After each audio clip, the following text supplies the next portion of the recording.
Hi guys, நம்ம இன்றைக்கி என்ன பார்க்க போகிறோன்னா ஃப்ளட்டரில் stateless widget and stateful widget ரெண்டுக்குள்ள டிஃப்ரென்ஸ் தான் பார்க்க போகிறோம். ஓகே, அதில் ஃபஸ்ட்டு ஸ்டேட்லெஸ் widget என்னென்னா, நம்மகிட்ட எக்ஸாம்பிளுக்கு சொல்கிறேன், ஒரு பேஜ் இருக்குது. இந்த பேஜில் எனக்கு எதுவுமே சேஞ்ச் ஆக வேண்டாம். எக்ஸாம்பிள் எப்படின்னா, இப்போது ஃப்ளிப்கார்ட்டே இருக்குதுன்னு வச்சுக்கோங்க. ஃப்ளிப்கார்ட்டில் ப்ராடக்ட்ஸ் பேஜ்லாம் இருக்குது. அந்த ப்ராடக்ட்ஸ் எனக்கு எதுவுமே சேஞ்ச் ஆக வேண்டாம். ஜஸ்ட் ஒரு வாட்டி அந்த பேஜ் இனிஷியலைஸ் ஆனதுக்கப்புறம் எனக்கு எதுவுமே சேஞ்ச் ஆகாமல் அப்படியே இருக்குதுன்னா அது ஸ்டேட்லெஸ். இதே ஸ்டேட்ஃபுல்னு வச்சுக்கோங்க. இப்போ ஃப்ளிப்கார்ட்லேயே ஒரு பொருளை நம்ம கார்ட்டில் போட்டோன்னு வச்சுக்கோங்க, மேலே அந்த கூட வைக்காண்டிருக்கோம். அதில் ஒரு நம்பர் சேஞ்ச் ஆகும். அந்த நம்பர் சேஞ்ச் ஆகிறதுக்கு எதுக்குன்னா அது ஸ்டேட்ஃபுல் widget-ஆக இருக்கிறதால தான் சேஞ்ச் ஆகும். ஏன்னா அது ஸ்டேட்ஃபுல் தான் மியூட்டபிள். ஓகேங்களா? அதுக்கு செட் ஸ்டேட் யூஸ் பண்ணுவோம். இல்லைனா நம்ம ஸ்டேட் மேனேஜ்மெண்ட் ஒரு கான்செப்ட், இது லேட்டராக பார்க்கலாம். அந்த கான்செப்ட் வரும்போது உங்களுக்கு ஈஸியாக அண்டர்ஸ்டாண்ட் ஆகும். ரெண்டு பேசிக்காக இதுதான். ஸ்டேட்டஸ் கிளாஸ்னால் சேஞ்ச் ஆகாது. இனிஷியலாக ஒரு தடவை பேஜில் இனிஷியலைட்ஸ் ஆகிடுச்சுன்னா அந்த இது சேஞ்ச் ஆகாமல் அப்படியே இருக்கும், எதுனாலும் சரி.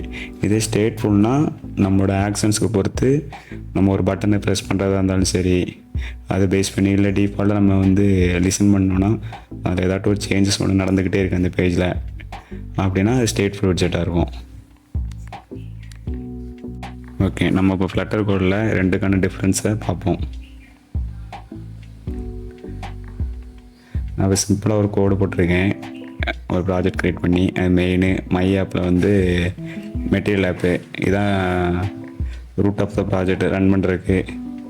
ஓகேங்களா? இதில் ஃபஸ்ட்டு நம்ம ஸ்டேட்லெஸ் கிளாஸ்க்கான எக்ஸாம்பிள் பார்ப்போம். இதை நான் ரன் பண்ணி விட்ருக்கேன். இதுதான் ஸ்டேட்லெஸ் கிளாஸ். எப்படின்னா இதில் இந்த டெக்ஸ்ட் இருக்கா, இதில் நமக்கு எந்த சேஞ்சஸும் தேவையில்லை. ஜஸ்ட்டு இனிஷியல் ஆகிடுச்சுன்னா அதே தான் இருக்கும். இதை நம்மளால் இந்த பேஜை நம்மளால் ரீபில்டும் பண்ண முடியாது, எதுவுமே பண்ண முடியாது. ஒன்ஸ் இதாகிடுச்சுன்னா அவ்வளோதான். இதே நம்ம ஸ்டேட்ஃபுல் கமெண்ட் பண்ணிட்டு ஸ்டேட்ஃபுல்க்கு உங்களுக்கு ரன் பண்ணி காமிக்கிறேன். இதுதான் ஸ்டேட்ஃபுல்லுங்க.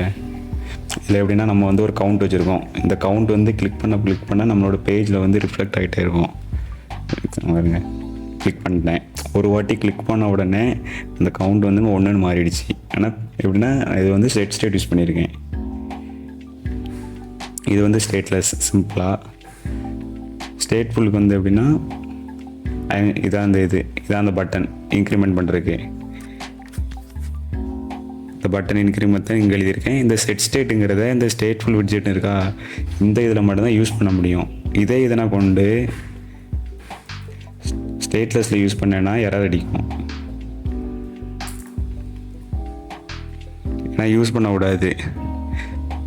இருக்கா, the method stated is not defined for the type stateless example.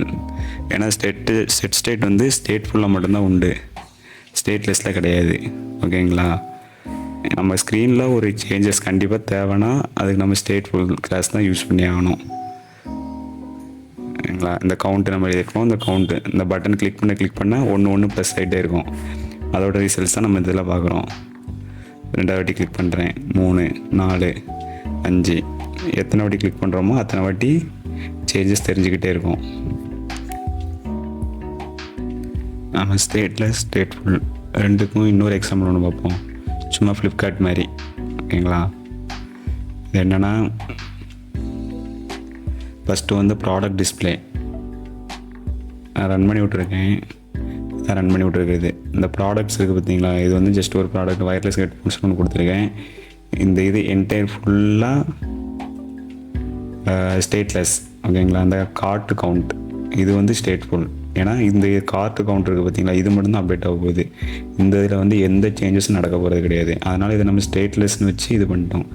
இது எப்படின்னா, நான் இந்த ஒரு வாட்டி கிளிக் பண்ணும்போது இந்த ஒரு என்டையர் இருக்கா, இது மட்டும்தான் ரீபில்ட் ஆகும்.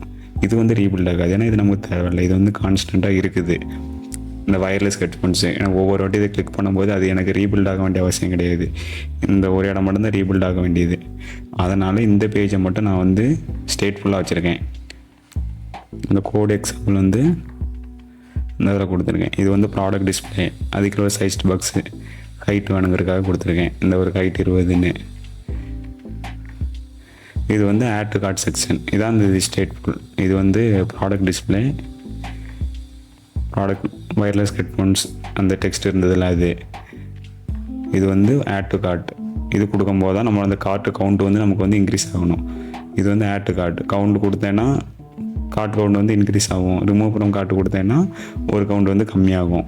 ஏன்னா நம்ம இந்த இது கார்ட்டு கவுண்ட் இது மட்டும் தான் நமக்கு வந்து சேஞ்ச் ஆகிட்டே இருக்க போகுது. அதுக்காக இதை மட்டும் நம்ம ஸ்டேட்ஃபுல்லாக கொடுத்துருக்கோம். ரிமூவ் கார்ட்டு கொடுத்தேன்னா ரிமூவ் கார்ட் ஆகும். இந்த இது கிளிக்கிங் இதில் நடக்க நடக்க நம்ம செட் ஸ்டேட் யூஸ் பண்ணிக்கிறதால அப்டேட் ஆகிட்டே இருக்கும். எவ்வளோ நாளும் பண்ணிக்கலாம். லாஸ்ட்டில் கன்க்ளூஷன் என்னென்னா இதான் ஸ்டேட்லெஸ்னால் ஸ்க்ரீனில் வந்து அந்த சேஞ்சஸ் வந்து நடக்காது, அப்படியே இருக்கும் ஒரு தடவை பில்ட் ஆனதுக்கப்புறம். இதே நமக்கு வந்து ஸ்டேட்ஃபுல்னால் ரீபில்ட் ஆகிட்டே இருக்கும். நம்ம வந்து கிளிக்கிங் பொறுத்த வரைக்கும் இது நம்ம ஒவ்வொரு வாட்டி ஸ்டேட் யூஸ் பண்ணால் அந்த பேஜ் வந்து ரீபில்ட் ஆகிட்டே இருக்கும். ஏன்னா நம்மளோட கவுண்ட்டை வந்து ரிஃப்ளெக்ட் பண்ணி காமிக்கணுங்கிறதுக்காக. சரிங்களா? நம்ம ஸ்க்ரீனில் ஒரு சேஞ்சஸ் தேவைன்னா அதுக்கு ஸ்டேட்ஃபுல் widget. இவ்வளோ தான் இந்த இதோட கான்செப்ட். Thank you.